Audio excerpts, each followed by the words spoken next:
کوئی پریشانی ہو سب سے پہلے کس کا دروازہ کھٹکھٹایا جائے؟ اللہ کا۔ یعلم خائنۃ الاعین وما تخفی الصدور، وہ آنکھوں کی خیانت کو بھی جانتا ہے، سینوں کے رازوں کو بھی جانتا ہے۔ هو اعلم بکم اذ انتم اجنۃ فی بطون امہاتکم، جب تمہاری ماں تمہیں نہیں جانتی تھی، ماں کے پیٹ میں تھے تم، وہ اس وقت سے تمہیں جانتا ہے، تم سے محبت کرتا ہے، ماں سے بھی 70 گنا زیادہ۔ علی کل شیء قدیر ہے، اس کی عظمت ہے، اس کا جلال ہے، لہذا جب بھی پکارا جائے گا، وہ پکار جو اسباب سے ہٹ کے ہے۔ اسباب کا مطلب کیا ہے؟ مجھے پیاس لگ رہی ہے، میں کہتا ہوں پانی چاہیے، آپ جائیں گے اٹھ کے کولر سے پانی نکالیں گے لے آئیں گے، یہ وہ مدد نہیں ہے، یہ تو ہر ایک سے مانگی جاتی ہے۔ ایک مدد وہ ہوتی ہے اس کے ارادے کا نام، جب وہ کسی چیز کا ارادہ کرتا ہے تو دو کام کرتا ہے، یا تو ویسے اسباب پیدا کر دیتا ہے یا بغیر سبب کے کام کر دیتا ہے۔ وہ بغیر سبب کے کام کرے، اس کو معجزہ اور کرامت کہتے ہیں۔ سمجھ میں آ رہی ہے بات؟ اس کو کیا کہتے ہیں؟ معجزہ اور کرامت۔ کوئی سبب نہیں ہے، کر دیا اس نے۔ جیسے بنی اسرائیل میں ایک بندہ مر گیا، قرآن سے پتہ چلتا ہے اور آسمانی کتابوں سے بھی، قاتل کا پتہ نہیں چل رہا تھا، بڑے بھڈے ہو رہے تھے، بے گناہ لوگوں پہ الزامات لگ رہے تھے، اللہ نے اس مقتول کو زندہ کیا، اس مقتول نے کھڑے ہو کے نام بتایا میرا قاتل یہ اللہ نے مدد کی سبب کے بغیر۔ یہ ہوتا ہے یہ معجزہ۔ کرامت بزرگوں کی ہوتی ہے اور معجزہ پیغمبروں کا۔ فرق صرف اتنا ہے کہ کرامت پر ایمان ضروری نہیں ہے جب تک کہ وہ قطعی دلیل سے ثابت نہ ہو۔ اگر قطعی دلیل کے بغیر ہے تو اگر آپ کو بیان کرنے والے پر اعتماد ہے تو مان لیں، بیان کرنے والے کے بارے میں آپ کا خیال ہے پھینک رہا ہے لمبی لمبی، تو نہیں مانے۔ ان معجزے کا انکار نہیں کر سکتے آپ، لیکن قرآن میں کچھ کرامتیں ایسی ہیں کہ ہیں وہ کرامت لیکن ماننی پڑیں گی، کیونکہ بیان کون کر رہا ہے؟ قرآن بیان کر رہا ہے۔ اسی طرح بیان کرنے والا قابل اعتماد ہے، آپ کو پتا ہے یہ جھوٹ نہیں بولے گا، پھر بھی آپ انکار کر رہے ہو، تو یہ کرامت کا انکار نہیں ہے، پھر خدا کی قدرت کا انکار ہے۔ میں نے شہیدوں کے خون کی خوشبو خدا کی قسم اپنی ناک سے سونگھی ہے۔ اب جس کو مجھ پہ اعتماد ہوگا مان لے گا یار اللہ کی قدرت ہے، بندہ شہید ہوا اور اس کے خون سے اللہ نے خوشبو پیدا کر دی۔ لیکن آپ کو اگر مجھ پہ اعتماد نہیں ہے، آپ کا خیال ہے یہ مولوی صاحب پھینکو ہیں، تو نہ مانو آپ۔ لیکن آپ کا خیال ہے کہ مولوی صاحب پھینکو نہیں ہے، کیوں پھینکوں گا بھائی؟ کیوں جھوٹ بولوں گا میں؟ اتنی بڑی قسم مسجد میں ممبر پہ بیٹھ کے کیوں اٹھاؤں گا؟ اس کے باوجود بھی اگر آپ انکار کر رہے ہو کہ نہیں جی شہید کے خون سے خوشبو آ ہی نہیں سکتی، تو پھر یہ ہمارا انکار نہیں ہے، پھر یہ خدا کی قدرت کا انکار ہے۔ یہ وہی لا مذہبیت ہے، الحاد ہے، جس کی بیس پہ لوگوں نے خدا کا انکار کیا ہے۔ کیونکہ آج بہت سے لوگ بابوں کی کرامتوں کا انکار کرتے کرتے لمٹ کراس کر چکے ہیں، کرامت کے وجود ہی کے منکر ہو گئے۔ یہ غلط ہے، کسی بھی چیز کے اعتدال سے اس پہ رد کیا جائے گا۔ سمجھ میں آ رہی ہے کہ نہیں آ رہی بات؟ توحید یہ نہیں ہے کہ آپ کرامتوں کا انکار کرتے ہیں، توحید کرامت کا وجود تو توحید کی بڑی دلیل ہے کہ یہ اللہ کی قدرت ہے۔ تو مدد اسباب سے ہٹ کے کون کرتا ہے؟ بولو اللہ۔ اب اللہ جب مدد کرتا ہے تو دو طریقے ہوتے ہیں اس کے، یا تو بغیر سبب کے کر دے گا، جیسے میں نے مثالیں دی۔ فرعون کو، موسیٰ علیہ السلام کو فرعون سے کیسے بچایا؟ ناکامی کے نقشے پہلے پیدا کیے۔ حضرت موسیٰ علیہ السلام نکلے بنی اسرائیل کو لے کر، گھوڑے پہ جا رہے ہیں، دوڑتے ہوئے، راستہ بھلا دیا اللہ نے، صحیح ہے نا؟ آگے پانی ہے، سمندر ہے، پیچھے فرعون۔ بنی اسرائیل نے کہا انا لمدرکون، مارے گئے، بس آگے پانی، پیچھے اتنا بڑا لشکر، گئے۔ اب اسباب کی دنیا میں بچنے کا کوئی چانس تھا؟ ہے بھائی؟ امپاسبل۔ موسیٰ علیہ السلام کا اللہ پہ اعتماد، تو یہ جو اعتماد ہے یہ ہے وہ محبت جو کس کو دی جا رہی ہے؟ معبود کو۔ اگر وہاں کوئی سائنٹسٹ آ کے حضرت موسیٰ علیہ السلام کو کہتا کہ میں کوئی ابھی ایسا کروں گا، ایک توپ ایجاد کر لوں گا اور ان فرعونیوں پہ آپ بمبارمنٹ کرو گے، موسیٰ علیہ السلام مان لیتے اس کی بات؟ بولو نہیں۔ اس پہ توکل کرتے؟ نہ بھائی، اسباب کی دنیا میں ممکن نہیں ہے، ایسا نہیں ہو سکتا، اتنی جلدی کچھ بھی نہیں ہو سکتا۔ لیکن وہ معبود کس کو مانتے تھے؟ اللہ کو، صرف اللہ کو، صرف اللہ۔ عیسائی صرف اللہ نہیں کہتے، مسیح علیہ السلام کو بھی ساتھ میں ملا لیتے ہیں۔ نا صرف ایسے موقع پہ صرف کون؟ اللہ۔ کوئی پیغمبر، کوئی ولی، کوئی فرشتہ نہیں، کیونکہ اب اسباب سے ہٹ کے مدد کرنے کی بات ہو رہی ہے۔ اس کی قدرت کس کے ہاتھ میں ہے؟ اللہ کے ہاتھ میں۔ یہ محبت اور یہ تعلق اللہ کے علاوہ کسی اور کو دیا، آپ 100 دفعہ کہو کہ میں صرف ایک اللہ کو مانتا ہوں، اللہ کہے گا تم ایک اللہ کو نہیں مانتے، تم صرف زبان سے بولتے ہو، حقیقت میں تم نہیں مانتے، جھوٹ بولتے ہو تم۔ آپ کہہ رہے ہو مسیح سے بھی دعائیں مانگی جائیں، مریم سے بھی دعائیں مانگی جائیں علیہم السلام، اور پھر کہو ہم ایک خدا کو مانتے ہیں، تو آپ کے کہنے سے اللہ نہیں مان لے گا اس بات کو. اللہ کہے گا میں نہیں مانتا، میں اس کو مانوں گا کہ یہ ایک خدا کو مانتے ہیں جو مصیبتوں میں صرف کس سے مانگے گا؟ صرف اس اللہ سے مانگے گا. تو موسیٰ علیہ السلام نے اس موقع پہ کیا کہا؟ اِنَّ مَعِیَ رَبِّی، میرے ساتھ کون ہے؟ اللہ. کیا مطلب؟ وہ مدد کرنا چاہے گا تو کر دے گا. حضرت موسیٰ کے علم میں بھی نہیں تھا کہ کیسے کرے گا، کیونکہ اب تک تو حضرت موسیٰ نے لاٹھی کو سانپ بنتے ہوئے دیکھا تھا نا، تو یہ لاٹھی سانپ بن کے کتنے فرعونیوں کو کھا لیتی بھائی. کیا خیال ہے؟ پیچھے سے سینکڑوں ہزاروں کا لشکر آ رہا ہو اور آپ کے ہاتھ میں ایک اژدہا ہو، وہ اژدہا کچھ کر لے گا؟ کچھ بھی نہیں کر پائے گا. کتنوں کو کھائے گا وہ؟ بلکہ آنے والا سب سے پہلے اژدہا پہ وار کرے گا کہ پہلے اس کو قتل کرو. تو اللہ مدد کرتا ہے بعض دفعہ بغیر سبب کے. کہتا ہے چلو بھائی. اللہ نے پھر موسیٰ علیہ السلام کو وحی کی کہ یہ لاٹھی کو آپ پانی پہ ماریے. حضرت موسیٰ نے لاٹھی پانی پہ ماری اور فَكَانَ كُلُّ فِرْقٍ كَالطَّوْدِ الْعَظِيمِ، وہ جو پانی تھا دو پارٹ میں ڈیوائیڈ ہو کے پہاڑوں کی طرح کھڑا ہو گیا، سارا جمع ہو گیا ایک طرف. اس سے بھی پتا چلتا ہے کہ معجزہ ہو یا کرامت ہو، اس میں ولی یا پیغمبر کے ارادے کا دخل نہیں ہوتا. بہت سے لوگ کہتے ہیں جب موسیٰ علیہ السلام لاٹھی کو سانپ بنا سکتے ہیں، سمندر کے دو ٹکڑے کر سکتے ہیں، تو ہمارے نبی مشکل کشا کیوں نہیں ہو سکتے؟ بھائی نہ موسیٰ علیہ السلام مشکل کشا، نہ سید الانبیاء مشکل کشا. مشکل کشا صرف ایک اللہ کی ذات ہے جس کے پاس اختیارات ہیں. حضرت موسیٰ کے پاس اگر سمندر کو توڑنے کا اختیار ہوتا تو خود سے کر لیتے نا یہ کام. وہ تو اللہ نے کہا کہ اے موسیٰ آپ لاٹھی کو پانی پہ ماریے. حضرت موسیٰ کو نہیں پتا کیا ہونے والا ہے، آپ کو جو حکم دیا جا رہا ہے آپ اس پہ عمل کریں. اب یہاں ایک سوال پیدا ہوتا ہے کہ لاٹھی کو پانی پہ مارنے کی کوئی سائنٹیفک لاجک ہے؟ کبھی دنیا میں ایسا ہوا کہ لاٹھی کو پانی پہ ماریں تو پانی ٹھہر جائے؟ ہل جاتا ہے اور زیادہ. تو سوال پیدا ہوتا ہے کہ اللہ ڈائریکٹ کیوں نہیں اللہ نے کر دیا؟ موسیٰ علیہ السلام نے اللہ سے کہا کہ اللہ ہماری مدد کر، اللہ نے کہا ٹھیک ہے، اور پانی کو روک دیا اللہ نے. کیا خیال ہے بھائی؟ روک دیتے اللہ تعالیٰ کلمہ کن کی طاقت سے، چلو بھائی نکل جاؤ. موسیٰ کو کیوں کہا جا رہا ہے علیہ السلام کو کہ لاٹھی مارے پانی پہ؟ کیوں؟ اللہ تعالیٰ کے کاموں میں نا ایک حکمت نہیں ہوتی، ایک کام میں 20 حکمتیں حاصل ہوتی ہیں. موسیٰ کلیم اللہ کی لاٹھی پانی پہ اس لیے مروائی جا رہی ہے کہ لوگوں کے دلوں میں موسیٰ کی فضیلت بھی بیٹھے کہ اللہ یہ کام خود بھی کر سکتا تھا لیکن اپنے کلیم کی لاٹھی سے یہ کام لے رہا ہے، یہ بتانے کے لیے کہ اس سے میرا جو تعلق ہے، وہ موسیٰ کلیم اللہ سے جو مجھے محبت ہے، وہ تم میں کسی اور سے وہ محبت نہیں ہے. اس کی لاٹھی سے میں سمندر کے 2 حصے میں ٹکڑے کروں گا.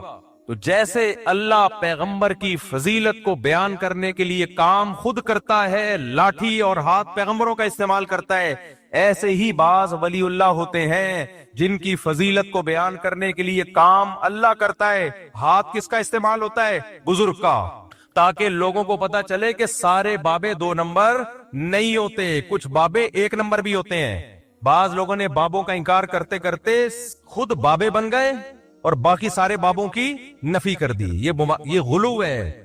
سمجھتے ہو؟ جب نہیں پڑھو گے رات کو تو کیسے سمجھو گے بات؟ دیکھو سلیمان علیہ السلام نے کہا کہ ایکم یاتینی بعرشہا قبل ان یاتونی مسلمین. اپنے دربار میں کہا ملکہ سبا اپنے کنٹری سے آ رہی ہے، اس کے آنے سے پہلے کون ہے جو اس کا تخت اٹھا کے لے آئے گا؟ ایک جن نے کہا میں لے آؤں گا، اتنی ٹائم لگے گا اس میں. ایسا نہیں ہوگا دن گیا تھوڑا ٹائم لگتا ہے آنے میں اور جانے میں. ایک بزرگ تھے جن کے پاس انجیل کا زبور کا علم تھا، انہوں نے کہا انا آتیک بہ قبل ان یرتد الیک طرفک. اے پیغمبر آپ کی پلک جھپکنے سے پہلے میں وہ تخت حاضر کروں گا. یہ کہا اور تخت حاضر. تو یہ کیا تھا؟ معجزہ تھا یا کرامت تھی؟ کرامت، کیونکہ غیر نبی کے ہاتھ پہ. اور ہر ولی کی کرامت پیغمبر کا معجزہ ہوتا ہے. پیغمبر کا معجزہ، کیونکہ وہ ولی کے ہاتھ پہ کرامت اسی لیے ظاہر ہوتی ہے کہ وہ اس پیغمبر پر ایمان لاتے ہیں. اگر ایمان نہ لاتے تو وہ کرامت ظاہر نہیں ہوتی.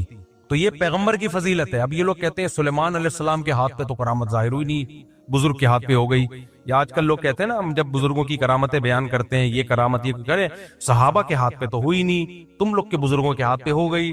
یہ ممکن ہے کہ ایک کی فضیلت زیادہ ہو، اس کے ہاتھ پہ کرامت ظاہر نہ ہو، اور ایک کی فضیلت کم ہو، اس کے ہاتھ پہ کرامت ظاہر ہو جائے. یہ ممکن ہے. سلیمان علیہ السلام کا مقام زیادہ تھا، وہ تخت نہیں لے کر آئے، بزرگ کا مقام کم تھا، انہوں نے سیکنڈوں میں تخت حاضر کر دیا۔ اب جو شرک ذہنیت والے لوگ ہیں وہ کہیں گے دیکھو اللہ نے بزرگوں کو بھی اختیارات دے رکھے، سیکنڈ میں تخت یہاں سے وہاں اٹھا کے لے آئے، اسی لیے ہم داتا دربار پہ جاتے ہیں کہ وہ سیکنڈوں میں حمل ٹھہروا دیں۔ میاں بیوی میں حمل نہیں ٹھہر رہا، دوائیں کھا کھا کے پاگل ہو گئے، تو وہاں جائیں گے تو حمل ٹھہر جائے گا، صحیح ہے نا؟ ایک دفعہ جائیں گے حمل ٹھہر جائے گا، ان کو پاس یہ اختیارات ہیں۔ ہم جائیں گے تو ہمارے آنے والی مصیبتوں کو وہ دور کر دیں گے۔ جب ان کو کہا جاتا ہے یہ تو شرک ہے تو کہتے ہیں پھر سلیمان علیہ السلام کے دور کے بزرگ نے یہ جب کیا شرک، وہ بھی تو شرک تھا۔ تو جواب کیا ہے بھائی؟ وہ بزرگ نے نہیں کیا، وہ کس نے کیا ہے؟ اللہ نے کیا ہے، وہ اللہ نے کیا ہے۔ اللہ نے اس بزرگ کے دل میں الہام کر دیا تھا میں یہ کام کرنے والا ہوں اور اس کے لیے میں نے آپ کی سلیکشن کی ہے، قبول ہے؟ انہوں نے کہا ہاں ہو گیا۔ اگر ان بزرگ کے پاس یہ اختیارات ہوتے تو وہ تو تخت ہی دائیں بائیں کرتے رہتے بیٹھ کے۔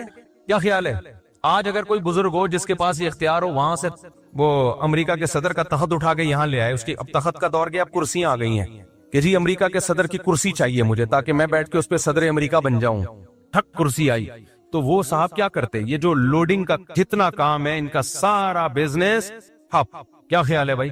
ہمیں فرنیچر چاہیے گھر میں، جی بیٹی کی شادی ہے، جہیز کے لیے لالو کھیت گئے یا طارق روڈ گئے لوڈنگ کے لیے، یار اس بزرگ کو فون ملا یہ بیڈ کسی سے نہیں اٹھ رہا ہے، ٹھک بیڈ دلہن کے کمرے میں، بلکہ دلہن ہی اٹھوا کے لے آؤ، رخصتی کی ضرورت کیا ہے؟ گاڑی جائے گی، پاؤں پاؤں پاؤں وہ باجے بجیں گے، پھر جوتا چھپائی اور بیسیوں قسم کے خرچے ہیں۔ بزرگ کو رابطہ کیا حضرت دلہن کا ویٹ کافی زیادہ ہے اور گاڑی ابھی فوراً مل نہیں رہی ہے، اور ابا رخصتی کرنے میں تاخیر بہت کر رہے ہیں اس کے ابا، ایسے بھی ابا ہوتے ہیں مارکیٹ میں۔ بزرگ کیا کرتے؟ بھائی میرے اتنے ریٹ ہیں اور میں صدقہ کروں گا کیونکہ میں بزرگ ہوں، وہ کھاؤں گا نہیں، میں مختلف علاقوں میں تعاون کروں گا، اتنے پیسے دے، ٹھک دلہن کہاں؟ آپ کے بیڈ پہ۔ تو اگر یہ داتا بزرگوں کے پاس یہ اختیارات آ جائیں نا تو اس کائنات کا نظام تباہ و برباد ہو جائے۔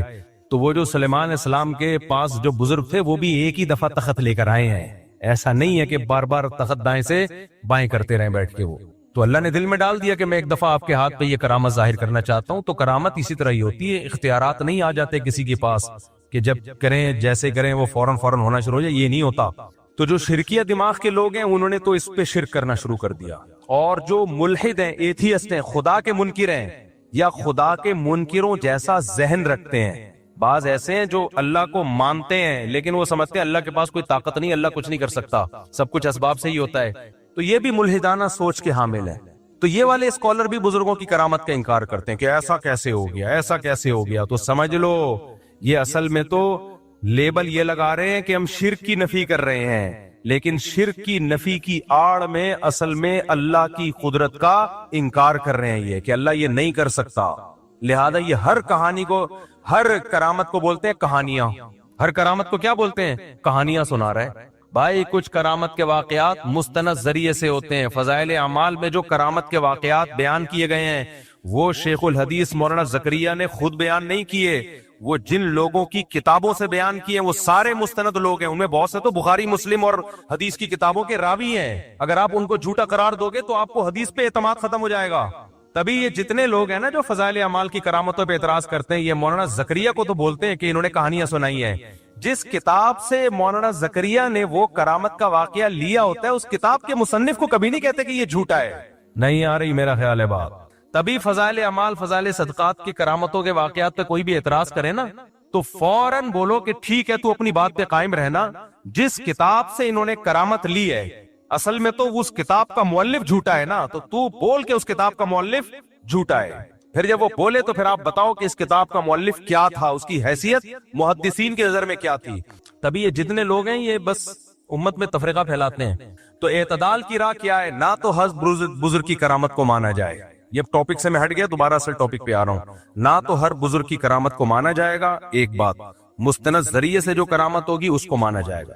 دوسری بات، کرامت کا مطلب کیا ہے؟ اختیارات کسی کے پاس نہیں ہے۔ کبھی کبھار اللہ کسی کی فضیلت کو بیان کرنے کے لیے، جیسے سلیمان علیہ السلام کے دربار میں کوئی بزرگ تھے، اللہ والے ہوں گے، کوئی جانتا نہیں تھا ان کو، اللہ نے ان کی بزرگی کو ظاہر کرنے کے لیے ان کے ہاتھ پہ کرامت ظاہر کر دی کہ دیکھو یہ بھی میرے نیک بندے ہیں۔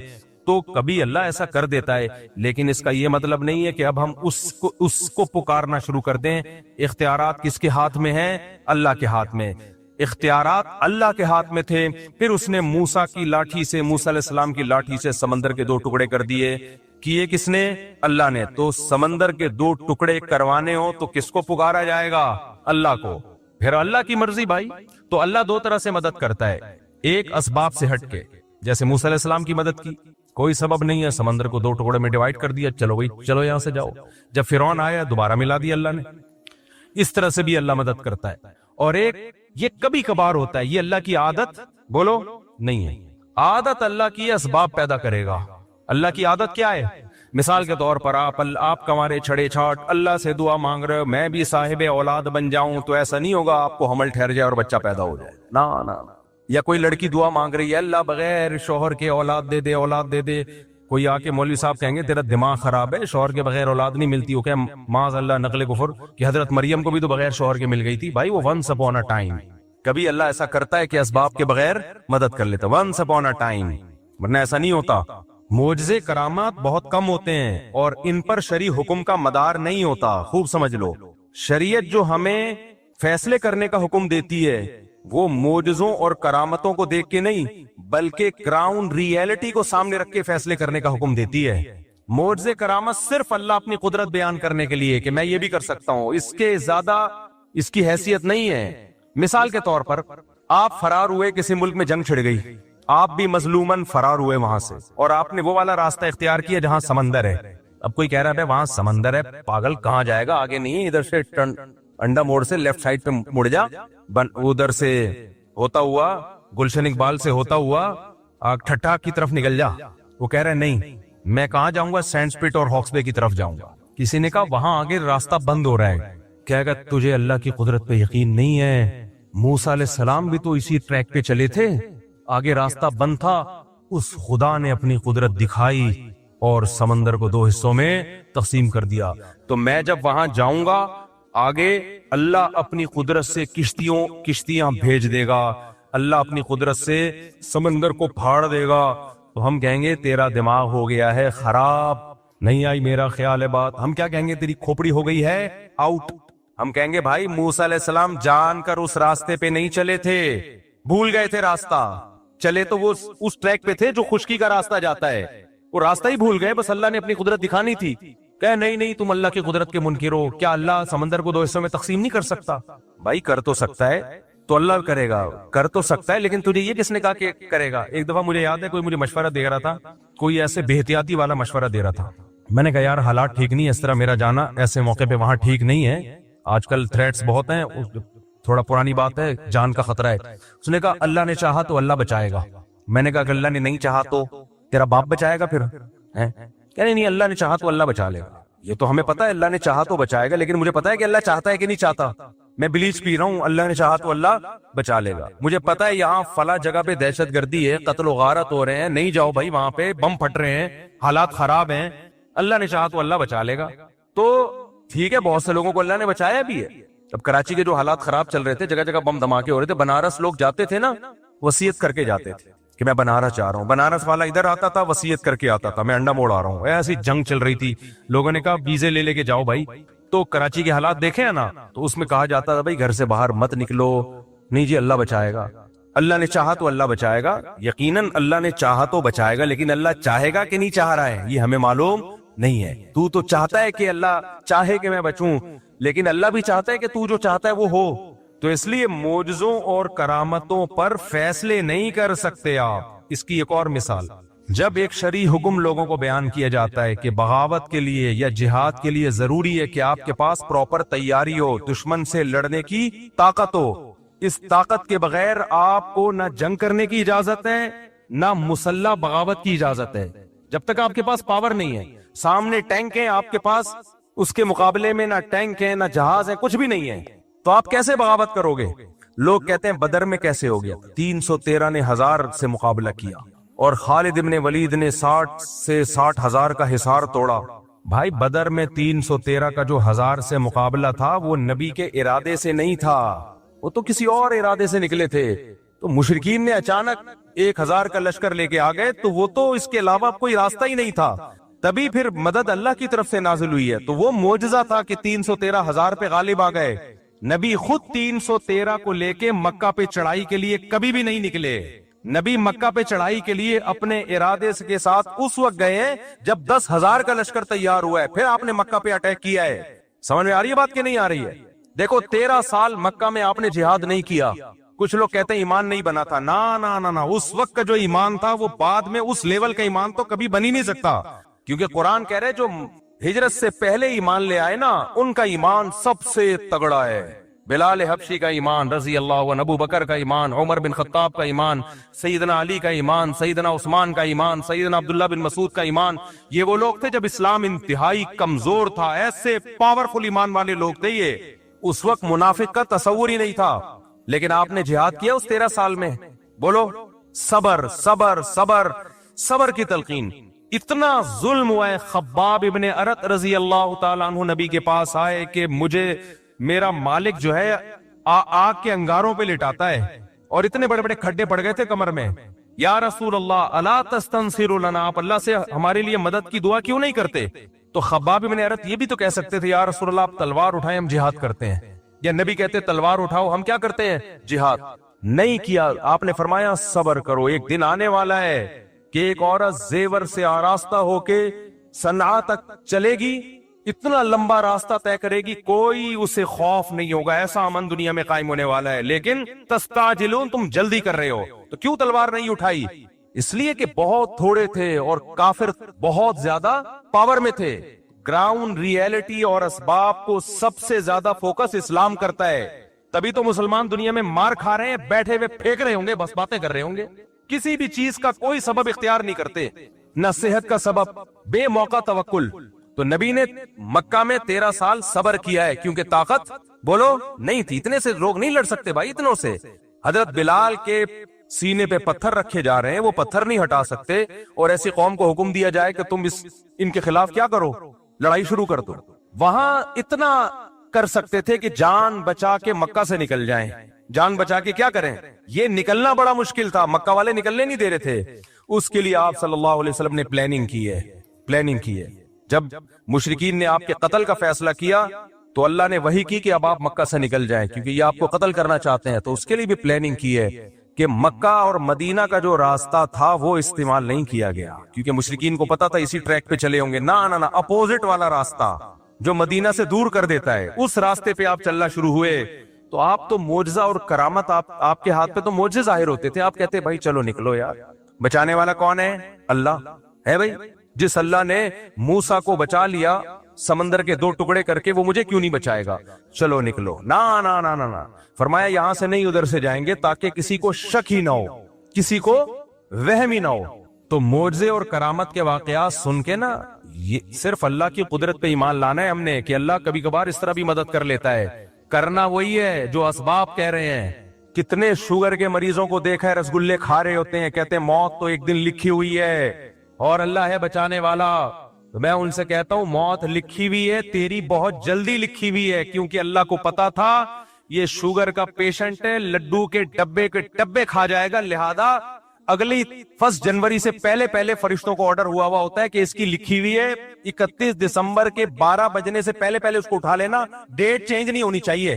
لکھا ہوا تو ہوتا ہے لیکن وہ لکھا ہوا ہماری حرکتوں کے حساب سے ہی ہوتا ہے. سمجھ میں آ رہی ہے بات کہ نہیں ہے؟ موت لکھی ہوئی ہے لیکن اس میں حرکتیں بھی لکھی ہوئی ہیں کہ یہ اتنی جلدی مر جائے گا. کیوں؟ کام سارے مرنے والے کرے گا یہ، اس لیے کیا ہو جائے گا؟ جلدی مرے گا. تو موت کا ایک دن یقیناً متعین ہے لیکن اس کے اسباب بھی متعین ہے. سمجھتے ہو کہ نہیں سمجھتے ہو؟ تبھی مسلمانوں میں آپ دیکھ لو موٹا ہے تو موٹا ہی ہوتا چلا جا رہا ہے، پھیلتا چلا جا رہا ہے. غیر مسلم اسباب کو فوکس کر رہے ہیں، وہ صبح اٹھ کے ورزش بھی کرتے ہیں. میں تھائی لینڈ میں گیا تو فجر کی نماز کے بعد میں نے دیکھا فل مارکیٹیں کھلی ہوئی ہیں، ایسے جیسے کھچا کھچ رش ہوتا ہے بازار میں. ابھی سورج نکلا ہے اور اتنی مارکیٹیں فل. ہمارے ہاں تصور ہے 12 بجے بھی مارکیٹیں نہیں کھلی ہوتی. تو یہ قوم صحت مند رہ سکتی ہے؟ کھائے جا رہے ہیں. میرے صرف پراٹھے والے بیانات کو فوکس کیا ہوا ہے، ورزش والے بیانات کو فوکس کیا ہی نہیں ہے. تو نہ کوئی فزیکل ایکٹیویٹی ہے، نہ کوئی پھر بیمار ہوتے ہیں. بھائی اللہ بیماری بھی اللہ کی طرف سے، صحت بھی اللہ کی طرف سے. اللہ بہت بڑے ہیں، یقیناً اللہ بہت بڑے ہیں، اسی وجہ سے تجھے ان لڈوؤں کی وجہ سے بیمار کر رہے ہیں، اسی وجہ سے کر رہے ہیں تجھے۔ تو معجزے اور کرامت برحق ہیں، لیکن یہ بتانے کے لیے کہ مایوس مت ہونا، بعض دفعہ سارے اسباب فیل ہو جاتے ہیں، ہم نے تو اسباب ہی اختیار کرنے ہیں بھائی کامیابی کے لیے، جیسے نبی نے اختیار کیے۔ مکہ میں جہاد نہیں کیا آپ نے، پھر غزوہ بدر میں بھی ایک اتفاقی واقعہ ہو گیا، ورنہ آپ کا ارادہ 1000 کے لشکر سے لڑنے کا نہیں تھا۔ پھر احد میں بھی مشرکین نے پہل کی تھی، آپ نے بڑھ کے مکہ پہ حملہ نہیں کیا، تو دفاعی پوزیشن میں آپ لڑے ہیں کہ دفاع کرو اپنا، وہ تو کرنا بنتا ہے نا، وہ تو کرنا ہی کرنا تھا، دفاعی پوزیشن۔ پھر غزوہ خندق میں چاروں طرف سے قبائل نے مل کے حملہ کا ارادہ کیا، تو بھی آپ نے دفاع پہ اکتفا کیا، بڑھ چڑھ کے ان پہ حملے نہیں کیے، بھائی دفاع کرو کسی طریقے سے، اس میں مشورے لیے۔ مشورے کیسے لیے؟ صحابہ کرام نے یہ جنگ پہلے کبھی دیکھی نہیں تھی کہ چاروں طرف سے مل کے کوئی حملہ کر لے، تو آپ نے سلمان فارسی کو بلایا کہ فارس میں تم نے کبھی ایسی جنگ دیکھی ہے؟ انہوں نے کہا ہاں ہم نے دیکھی ہے۔ کیا کرتے ہو؟ خندقیں کھودتے ہیں ہم تاکہ دشمن اندر نہ آئے۔ اب اس کے علاوہ کوئی آپشن ہی نہیں تھا خندق، وہ خندقیں کھودنا آسان کام نہیں تھا، وہ ایسا نہیں ہے کسی بلڈنگ کے لیے ایک گڑھا کھودا جا رہا ہے، چاروں طرف وہ تمام ایریاز جہاں سے دشمن کے آنے کا خطرہ ہے، اتنے بڑے گڑھے کھودے جائیں کہ دشمن کا اونٹ اور گھوڑا ان کو کراس کر نہ سکے۔ یہ آسان کام تھا، جبکہ مدینہ اکنامکلی اس وقت انتہائی کمزور تھا، بھوک سے نڈھال ہو رہے ہیں لوگ، پیاس سے نڈھال ہو رہے ہیں، پیٹ پہ پتھر باندھ رہے ہیں، لیکن آپ کدال لے کے گڑھے کھود رہے ہیں۔ وہاں بھی تو آپ کہہ سکتے تھے بھائی یہ تو بہت مشکل کام ہے، مدد کا وعدہ کس نے کیا ہے؟ بولو، اللہ نے کیا ہے، مدد کا وعدہ اللہ نے کیا ہے، تو اتنی ٹینشن نہیں بھائی، بس تھوڑا بہت مشورہ میں نے لے لیا حضرت ابو بکر سے، حضرت عمر سے، باقی فارس کے لوگ کیا کرتے ہیں ایسے موقع پہ، وہ تو ہے کافر، ہم لوگ ہوتے ہیں بولتے کافر کا بچہ ہے، اس کی ٹیکنالوجی کو کاپی کر رہے ہو، کافر کے بچے وہ، ہم ایسے کہتے ہیں نا، وہ کافر کا بچہ ہمیں بتائے گا کہ ہم نے کیسے جنگ لڑنی ہے۔ تو حضرت سلمان فارسی مومن تھے، لیکن جو اسٹریٹجی تھی وہ کس کی لے کر آ رہے تھے؟ فارسیوں کی، جو اس وقت آگ کی پوجا کرتے تھے، تو نبی نے وہ اس کو قبول کیا کہ بہترین سجیشن ہے۔ جب اپنا پورا کام کمپلیٹ کیا تو پھر معجزے ظاہر ہونا شروع ہوئے، پھر معجزے ہوئے ہیں کہ ایک سرید کا پیالہ وہ 20 لوگوں کے لیے کافی ہو گیا، ایک دودھ کا پیالہ، ایک پیالہ ہے اور سارے صحابہ اس کو پی رہے ہیں، وہ پیالہ ختم نہیں ہو رہا، کیونکہ جو آپ کا کام تھا آپ نے کر لیا، اب اللہ اسباب کو فیل کر کے وہ کام جو ہمارے بس میں نہیں ہے وہ کون کرے گا؟ اللہ کرے گا۔ تبھی لڑنا فوجوں کا کام ہے جن کے پاس پراپر ٹریننگ ہوتی ہے۔ ہمارے یہاں ہر بندہ اٹھ کے خلافت کی تحریکیں چلانا شروع کر دیتا ہے کہ کب تک ان حکمرانوں کا ظلم سہوگے، جہاد کرو ان کے خلاف۔ میرا بھی ایک کلپ چل رہا ہے جس میں میں کہہ رہا ہوں کہ اگر پاکستان میں حالات خراب ہوئے نا، ہمیں دنیا میں کوئی پناہ نہیں دے گا، ہم نے تو بہت لوگوں کو پناہ دی ہے، ہمیں کوئی نہیں دے گا، اس لیے حکمرانوں کو برا بلا کہنا چھوڑ دو۔ اور آگے میں نے وضاحت کیا برا بلا کہنے کا مطلب مسلح بغاوت، جائز تنقید کرو، یہ میں نے کہا ہے، لیکن میرا کلپ لوگ ادھورا چلا رہے ہیں۔ لو مفتی صاحب کہہ رہے ہیں حکمرانوں کو برا بلا بھی نہیں کہہ سکتے، جو مرضی کرتے رہیں، یہ میں نے نہیں کہا۔ جائز تنقید 100 دفعہ کرو، دھرنے بھی دو، کنٹینر لا کے رکھو، اپنے مطالبات پورے کرواؤ، اگر نہیں کروانے ہوتے میں عدالتی خلا کے خلاف اتنا کیوں چیختا؟ میرا مقصد ہے مسلح تحریک کی طرف مت جاؤ، بم دھماکے، مار دھاڑ، یہ کام کیا تو ملک میں لاشیں بچھیں گی، رزلٹ کچھ بھی نہیں نکلے گا، غزہ سے زیادہ حالات خراب ہو جائیں گے ہمارے ملک کے، کیونکہ یہ جو بیٹھ کے باتیں کر رہے ہیں نا اسلامی خلافت کی، ان کے پاس باتوں کے سوا کچھ بھی نہیں ہے۔ خلافت کا لفظ انہوں نے بدنام کر دیا ہے، ہر 4 دن میں کوئی اٹھتا ہے کہ پاکستان میں خلافت کا نظام لے کے آؤ، تیرے پاس کون سا میکینزم ہے، تیرے پاس کیا اسٹریٹجی ہے، پہلے کیا کرے گا، اس کے بعد کیا کرے گا، پھر لڑے گا کیسے؟ کیونکہ اس لیے تو آپ کو فوج سے لڑنا پڑے گا، اسلام آباد پہ قبضہ کرنا پڑے گا، کیا کیسے کرے گا؟ کوئی جواب نہیں ہے۔ یونیورسٹیوں کے لڑکوں کو اور طلبہ کو ایک اندھیری گلی میں بند کر دیا، پھر ہوتا کیا ہے، ایجنسی والے ان کو اٹھاتے ہیں، پھر یہ مسنگ پرسن بنتے ہیں، اور یہ جتنے لیڈر خلافت کے نام پہ یہ دندراتے گھوم رہے ہوتے ہیں، ان کو کچھ بھی نہیں ہوتا۔ ایجنسیاں ان کو کچھ نہیں کہتی، ایجنسیاں کہتی ہیں ان کی دعوت پہ جتنے لوگ آ رہے ہیں نا ان کو کھڈے لین لگاتے جاؤ، ان کی چمڑیاں ادھیڑی جاتی ہیں، کوئی پوچھنے والا۔ تو ایسے جتنے بھی اسکالرز ہیں نا یونیورسٹیوں میں آج کل، یہ بہت اس طرح کے اسکالرز آ رہے ہیں کہ دیکھو یہ مولوی نظام کے خلاف نہیں کھڑے ہوتے۔ نظام کے خلاف کھڑے ہونے کا مطلب کیا ہے؟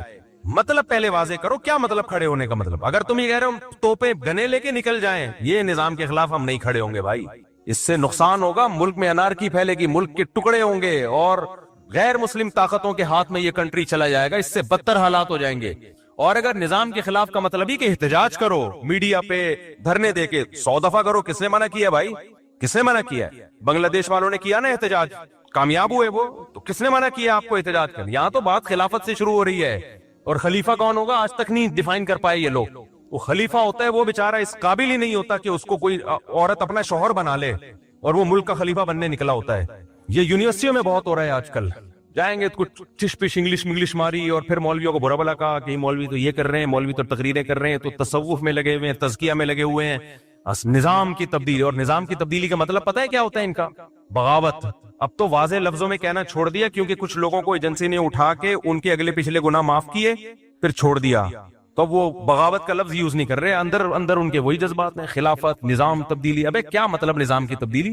ہمارے پاس ایک سوٹیبل پیکج ہے نظام کی تبدیلی کا. وہ پیکج کیا ہے بھائی؟ یونیورسٹیاں بناؤ, اسکول بناؤ, تعلیم کو فوکس کرو, تاکہ آپ کی چھت کے نیچے جب کوئی بندہ پڑھ کے فوج میں جائے گا, جب کوئی بیوروکریسی میں جائے گا, جب کوئی عدلیہ میں جائے گا, ماحول آپ اس کو دینی ماحول دو گے تو وہاں جا کے فیصلے بھی کیسے کرے گا؟ اچھے. اور اگر آپ ان شعبوں میں نہیں گئے تو پھر یہ تمام اہم ترین شعبے آپ نے اسلام دشمنوں کے لیے چھوڑ دیے ہیں. پھر فوج میں بھی اسلام دشمن لوگ جائیں گے, عدلیہ میں بھی اسلام دشمن لوگ جائیں گے, بیوروکریسی میں بھی اسلام دشمن لوگ جائیں گے, پھر فیصلے آپ کے خلاف ہوں گے اور آپ دھرنے دیتے رہو گے. یہ ایک سوٹیبل طریقہ ہے نظام کی تبدیلی کا. یہ طریقہ نہیں ہے کہ آپ اٹھے اور دھم دھم کر کے آپ نے اتنے بندے وہاں مار دیے, اتنے بندے وہاں مار دیے. اس سے کچھ بھی حاصل ہونے والا نہیں ہے, اور اگر حاصل ہوا تو آپ کو نہیں ہوگا, ان طاقتوں کو ہوگا جو آپ کو فیور کر رہی ہیں. سمجھ میں آ رہی ہے بات کہ نہیں آ رہی ہے؟ ان طاقتوں کو فائدہ ہوگا اس سے. اور ویسے بھی میں بار بار کہہ رہا ہوں, پاکستان میں حالات خراب ہوئے نا, مجھے اور آپ کو کوئی پڑوسی ملک ٹھکانہ نہیں دے گا. ہم نے ٹھکانہ دیا, وہ نہیں دیں گے ہمیں. لوگ کہتے ہیں ڈالر لے کے ٹھکانہ دیا تھا, تو آپ بھی تو ڈالر لے کے ہمیں بھگا رہے ہو وہاں سے. اور ہم نے کتنے افغانی یہاں پہ جو ہمارے بھائی ہیں, کیا ڈالر لے کے ہم نے ان کو یہاں ٹھکانہ دیا ہے؟ کس نے ڈالر لیے بھائی؟ آج بھی گھوم رہے ہیں, اور ہمیں خوشی ہے. زیرو سے کروڑ پتی بن گئے, ان کی جائیدادیں ہیں, پراپرٹیاں ہیں. 100 دفعہ ہمیں خوشی ہوتی ہے اس سے.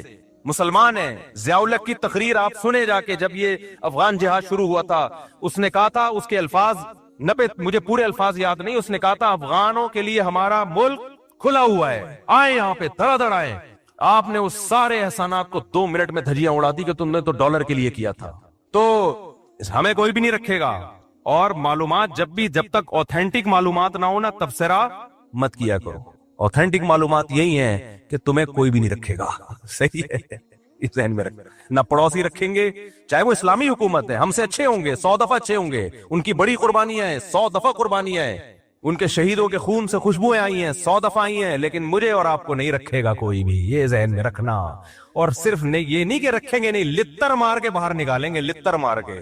بولے گے دفعہ ہو یہاں سے, عزت سے بھی نہیں نکالیں گے, لتر مار مار کے نکالیں گے. ویسے ہی ملاقات کے سلسلے میں چلے گئے تو ٹھیک ہے, رہنے کے لیے گئے, لتر مار کے نکالیں گے, لتر مار کے. یقین نہیں آتا, جاؤ, چلے جاؤ. سمجھتے ہو؟ باقی ان کی قربانیوں کا کوئی انکار نہیں ہے, جو اسلام نافذ کیا اس کا کوئی انکار نہیں ہے, 100 دفعہ. اور سب ہمارے بھائی ہیں بھائی, کسی سے نفرت پھیلانا مقصد نہیں ہے. جتنے پڑوسی ملک ہیں ہم ان سے ہم تو انڈیا سے دوستی کے قائل ہیں, جو خالصتاً کافر ملک ہے. بس صرف اتنی نالج دینا مقصد ہے کہ تمہیں کوئی رکھے گا نہیں. سمجھ رہے ہو؟ اور صرف نکالیں گے نہیں, لتر مار کے نکالیں گے.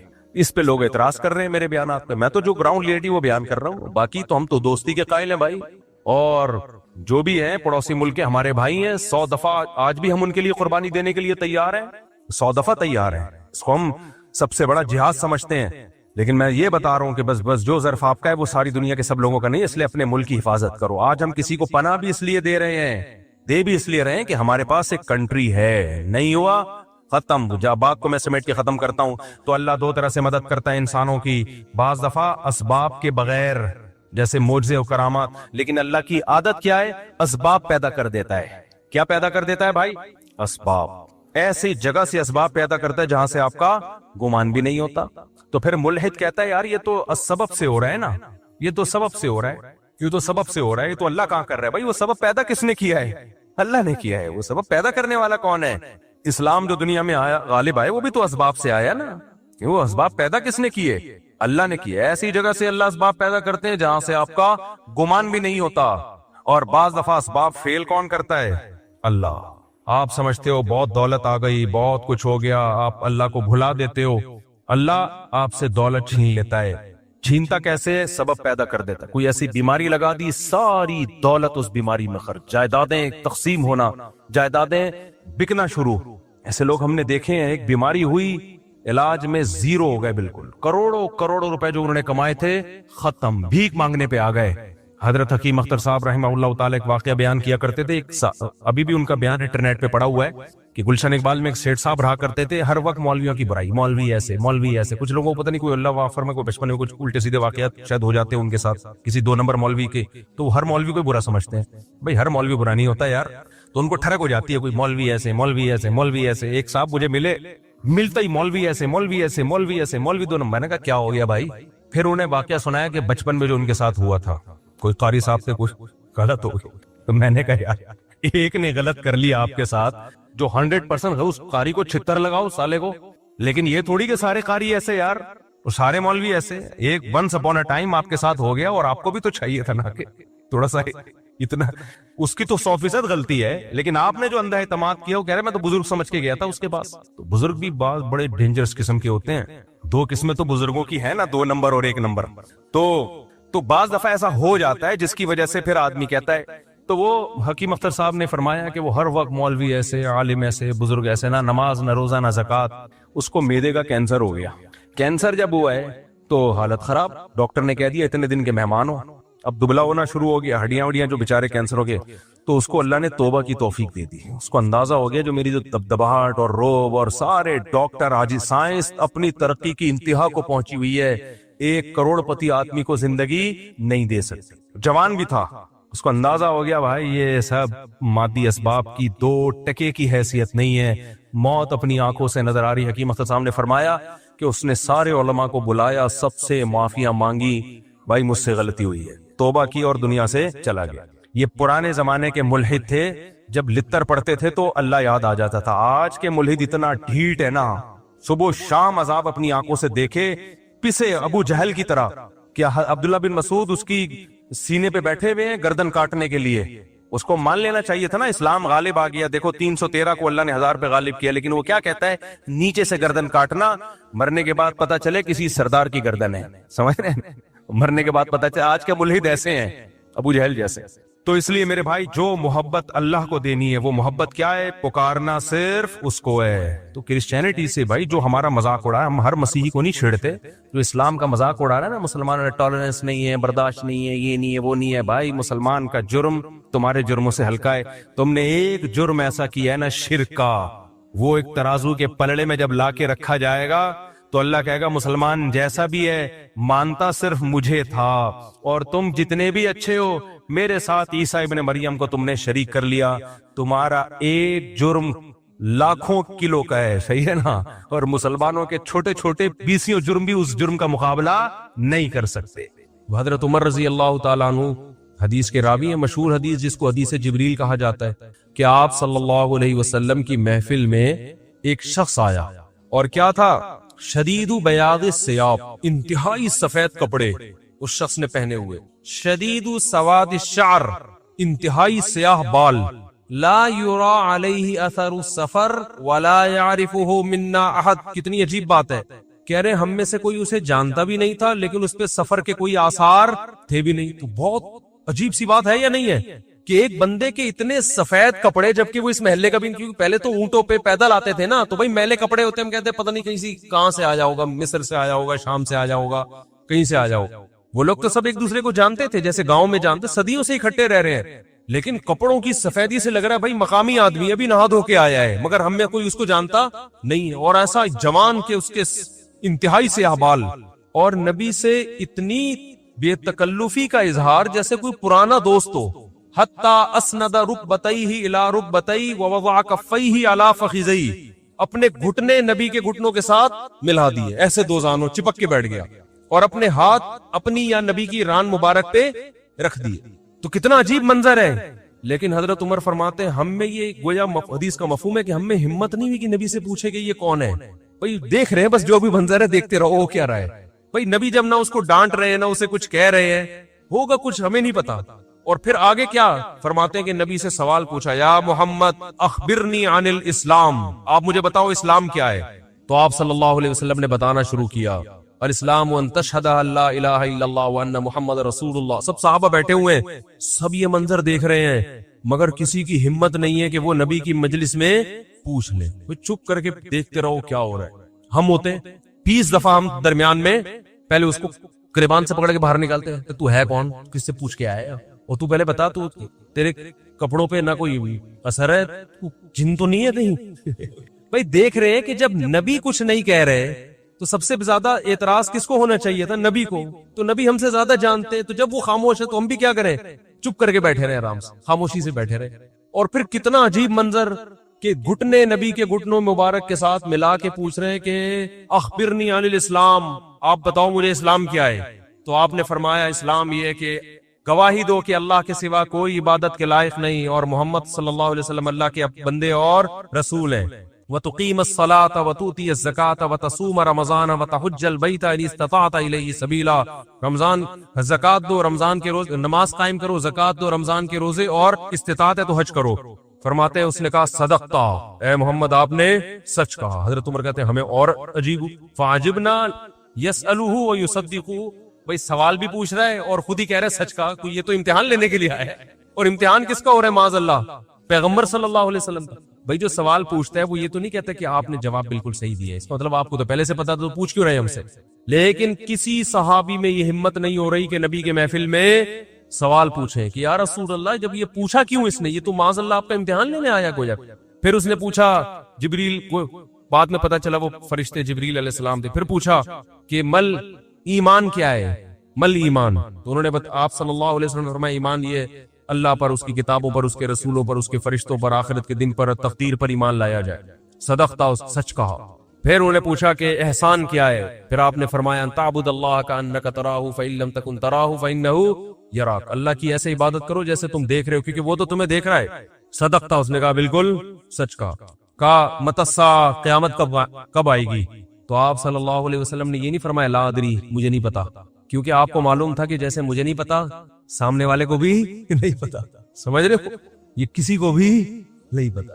تو یہاں آپ نے جواب میں یہ نہیں کہا مجھے معلوم نہیں ہے, بلکہ آپ نے بتا دیا کہ جیسے تمہیں معلوم نہیں ہے, یہاں تم صدقتا نہیں کہہ سکتے, جیسے مجھے معلوم نہیں ہے تمہیں بھی. اس لیے آپ نے فرمایا مل مسئول عنہا بأعلم من السائل. عربی بڑی خاندانی زبان ہے, خدا کی قسم. عربی جو ہے نا بڑی پیاری زبان ہے, کسی کو صحیح آتی ہو تو عربی کی بلاغت کا عربی میں ہی مزہ ہے. مل مسئول عنہا بأعلم من السائل, جس سے پوچھا جا رہا ہے وہ پوچھنے والے سے زیادہ نہیں جانتا. جس سے پوچھا جا رہا ہے وہ پوچھنے والے سے زیادہ نہیں جانتا. قرآن کی بعض آیتیں ایسی وجد والی ہے نا کہ مزہ آتا ہے ان کو پڑھنے میں. جو موسیٰ علیہ السلام کو اللہ نے کہا تھا نا قلنا لا تخف انک انت الاعلی, اس کا اردو میں ترجمہ نہیں بنتا. موسیٰ علیہ السلام کے سامنے جب جادوگر تھے نا تو جادوگروں نے ہزاروں لاٹھیاں پھینکی, سانپ بن کے حضرت موسیٰ کی طرف دوڑنے لگی. قرآن کہہ رہے فَأَوْجَسَ فِي نَفْسِهِ خِيفَةً موسیٰ, موسیٰ نے دل میں کیا محسوس کیا, خوف. دیکھو قرآن کے الفاظ یہ نہیں ہے کہ موسیٰ گھبرانے لگے, کیونکہ اگر گھبرانے لگتے نا دشمن پہ روب ختم ہو جاتا, دشمن کہتا ہار گئے. قرآن دل کی کیفیت بیان کر رہے, موسیٰ نے گویا اپنے ظاہر پہ کنٹرول کیا ہوا تھا. سمجھ رہے, ظاہر پہ کیا کیا ہوا تھا حضرت موسیٰ علیہ السلام نے, کنٹرول کے مجھے بالکل گھبراہٹ نہیں ہے. لیکن قرآن دل کی کیفیت بیان کر رہا ہے, دل میں کیا تھا, خوف. یہ بلاغت ہے. فَأَوْجَسَ فِي نَفْسِهِ, خاف موسیٰ نہیں ہے, موسیٰ خوفزدہ ہو گئے. اس لیے کہ ہم کہتے ہیں نا فلاں خوفزدہ ہو گیا, تو اس سے یہ متبادر ہوتا ہے کہ یعنی دیکھنے میں ایسا لگ رہا تھا کیا ہو گیا, اس خوف کے آثار دل سے کہاں آئے, جسم پہ. حضرت موسیٰ نے اپنے اوپر کنٹرول کیا کہ یہ اتنا بڑا مقابلہ ہو رہا ہے اسلام اور کفر کا, ایمان اور کفر کا, کہ اگر میں گھبرانے لگا نا ان کے سامنے تو یہ ان سے ان کا morale کیا ہو جائے گا, بلند. تو قرآن کہہ رہا ہے اوپر سے تو بڑے کانفیڈنس کے ساتھ, لیکن دل کی کیفیت کون جانتا ہے, اللہ. فَأَوْجَسَ فِي نَفْسِهِ, قرآن کہہ رہا ہے دل کے اندر موسیٰ کو خوف محسوس ہوا. قلنا, ہم نے کہا, ہم نے کیا کہا, دل کے اندر وحی کی اللہ نے بھی. دل گھبرا رہا ہے تو دل میں وحی کی, لا تخف, اے موسیٰ خوف مت کر, انک انت الاعلی, آج کے دن تو ہی غالب ہوگا. یہ نہیں کہا انک الاعلی, نا نا نا نا نا, انک الاعلی نہیں کہ تو غالب ہوگا. انکا, دیکھو انکا معنی بھی وہی ہے جو انکا انتا ہے, کا کا مطلب بھی تو, انتا کا معنی بھی تو. تو جب ایک دفعہ کا کہہ دیا تو دوبارہ انتا کہنے کی کیا ضرورت ہے بھائی. ابے چھوڑو یار, رہنے تو تم لوگ کو بہت مشکل ہے بات.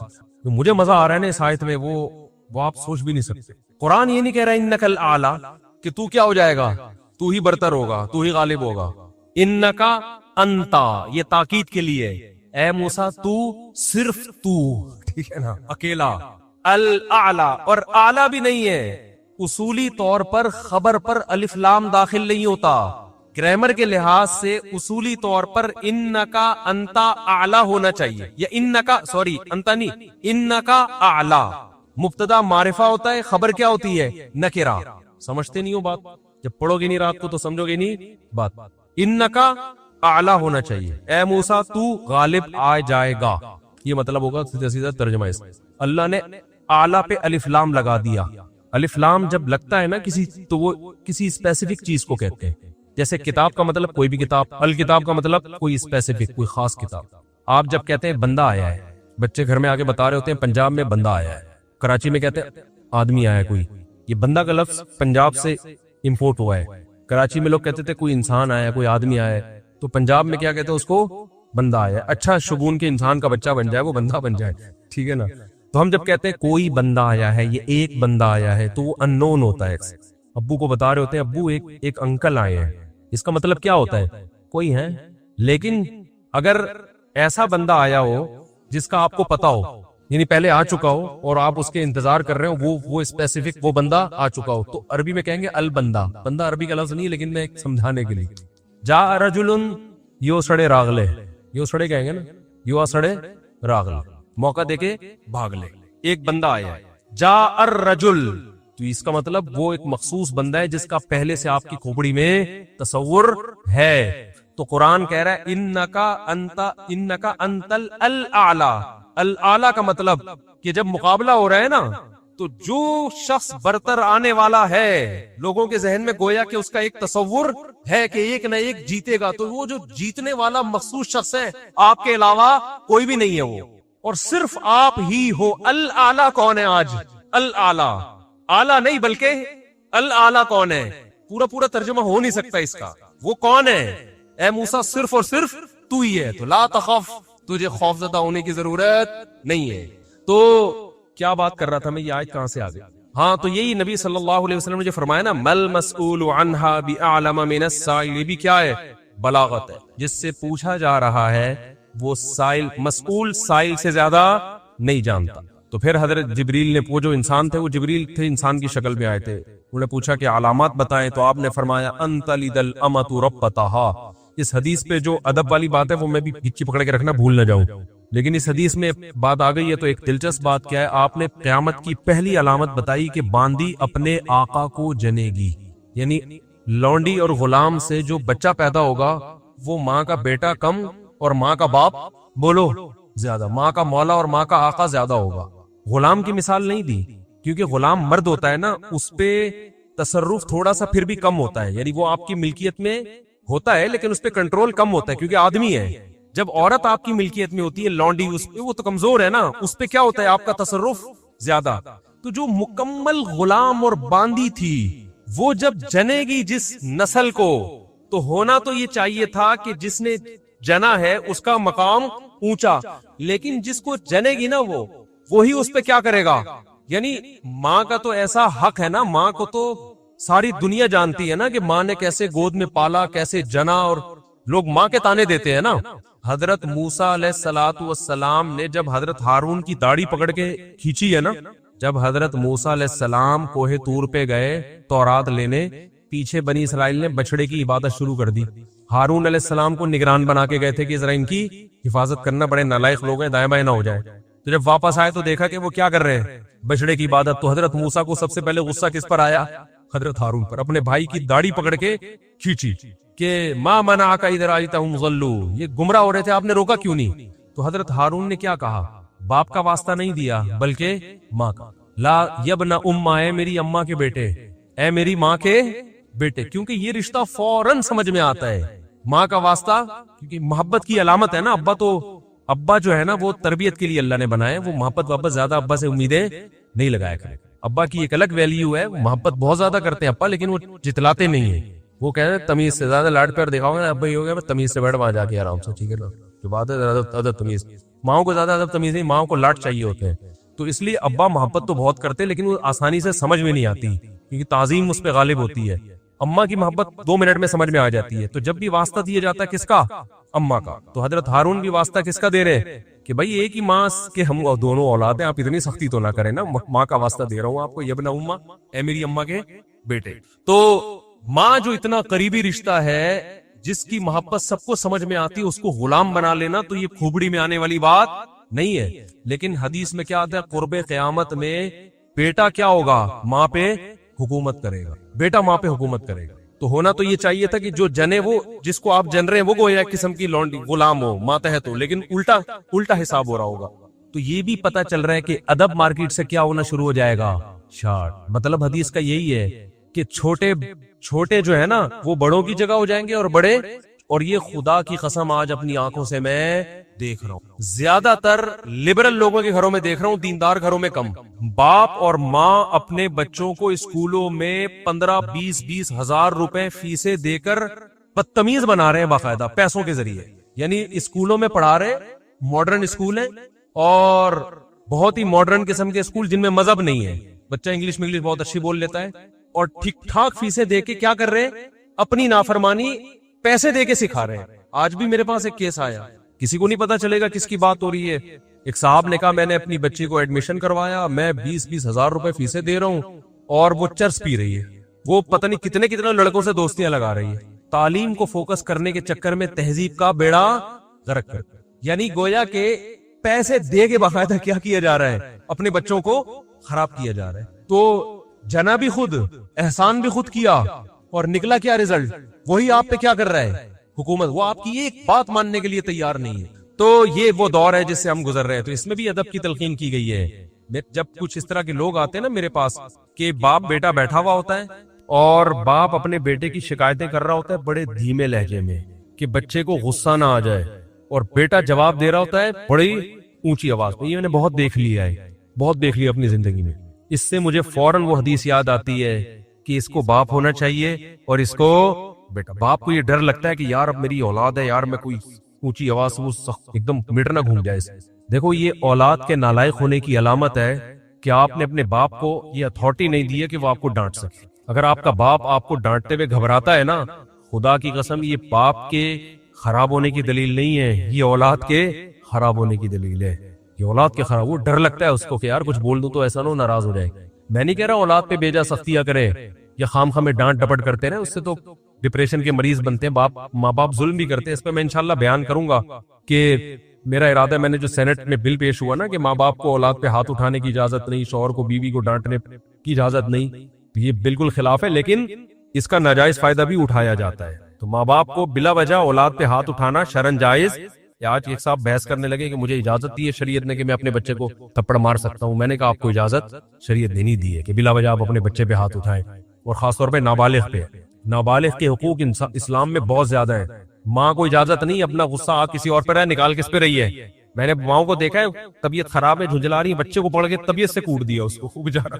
بعض بچے ماں کی چنگیز خان جیسی مائیں ہوتی ہیں, وہ بچے ٹھٹر کے ان کی جو گروتھ ہے نا وہی رک جاتی ہے ان کی. اتنا سختی کا ماحول انہوں نے گھر میں دیکھا ہوتا ہے. تو یہ نہ باپ کے لیے جائز ہے اور نہ ماں کے لیے. تو اس میں علماء کے واقعات بھی سناؤں گا کہ اپنی اولاد کو مارنے سے پہلے کیا ان کے اصول تھے کہ ہم زیادتی نہ کر بیٹھے. تو یہ بھی ہے. اچھا خیر, تو جلدی سے بات کو یہ سمیٹ کے ختم کرتا ہوں. کیا ہو گیا تو رسول اللہ صلی اللہ علیہ وسلم کی محفل میں حضرت جبریل آئے تو حضرت عمر فرماتے ہیں, تو حضرت عمر رضی اللہ تعالیٰ عنہ فرماتے ہیں فلبثت ملیہ, میں نے جب یہ منظر دیکھا تو میں بہت دنوں تک ٹھہرا رہا. یعنی کچھ دن گزرنے کے بعد بھی حضرت عمر کی ہمت نہیں ہوئی کہ نبی سے پوچھے کہ یا رسول اللہ یہ کون تھے, یہ کیا ہے احترام, کہ بھئی ایسا نہ نبی صلی اللہ علیہ وسلم ناراض ہو جائے. خود کیوں نہیں بتا رہے بھئی, یہ اہم بات ہوتی تو آپ صلی اللہ علیہ وسلم تو خود معلم تھے, خود بتاتے. تو فرماتے ہیں کچھ دن کے بعد خود نبی نے مجھ سے پوچھا کہ عمر جانتے وہ شخص کون تھا؟ میں نے کہا اللہ اس کے رسول ہی زیادہ جانتے ہیں. فرمایا ھذا جبریل اتاکم یعلمکم دینکم, یہ جبریل تھے, انسانی شکل میں آئے تھے تمہیں تمہارا دین سکھانے کے لیے. اس سے پتہ چلتا ہے کہ تعلیم کا صرف یہ طریقہ نہیں ہے کہ استاذ بیٹھ کے بچوں کو پڑھاتا رہے سارا دن بیٹھ کے. یہ نیچرل وے آف ٹیچنگ ہے کہ ایک ماحول بنا دیا, ایک شخص آ رہا ہے, صحابہ اچھا پھر ایک تعجب کی فضا قائم کی گئی تاکہ نا ان کو یہ محفل یاد رہے. اگر ایسا ہی ہوتا وہ نارمل ڈریس سفر والے ڈریس میں آتے تو یہ تو نارمل مجلس ہے بھائی، کوئی مسافر آیا. ایسا ایک مخمصے میں ڈالا گیا کیونکہ جب کوئی ایسی عجیب سی محفل ہوتی ہے نا تو دماغوں میں بیٹھ جاتی ہے، اس کا ایک ایک منظر یاد رہتا ہے، تو اس سے ماحول کی تبدیلی کا بھی انسان پہ اثر پڑتا ہے. تو صحابہ کیا کر رہے ہیں، نبی صلی اللہ علیہ وسلم سے سوال پوچھنے سے پہلے ایک اور واقعہ سنا کے بس یہ میں ٹاپک ختم کرتا ہوں. ایک اور واقعہ ہے، حدیث میں آتا ہے کہ آپ صلی اللہ علیہ وسلم نے ظہر یا عصر کی نماز پڑھائی، صحیح حدیث ہے، اس میں آپ نے 4 کی جگہ 3 رکعتیں پڑھا دی. کتنی؟ 3. اب صحابہ سوال نہیں پوچھ رہے کہ یا رسول اللہ یہ آپ سے غلطی سے ایسا ہوا ہے، کیا ہوا ہے، خوف زدہ. حضرت ابو بکر اور عمر بالکل پیچھے بیٹھے ہوئے ہیں. حدیث میں آتا فہابا ان یتکلماہ، آپ گھبرائے کہ آپ اس بارے میں نبی سے سوال پوچھیں. کیوں؟ ہو سکتا ہے نبی کو اس بات پہ غضب آ جائے کہ بھائی جب میں نے 3 پڑھائی ہیں تو میرے 4 پڑھنے سے جب چاہ کہ ہاں تمہاری یہ نیکی لکھی جا رہی ہے تو حلال کی طرف آؤ اور کسی کی مت سنو. سمجھتے ہو، بائک پہ گاڑی پہ پہلے سے موسٹ وانٹڈ لکھ کے لگا دو، کسی کی مت سنو، اس میں ٹینشنیں آئیں گی، برداشت کرو اللہ کے لیے.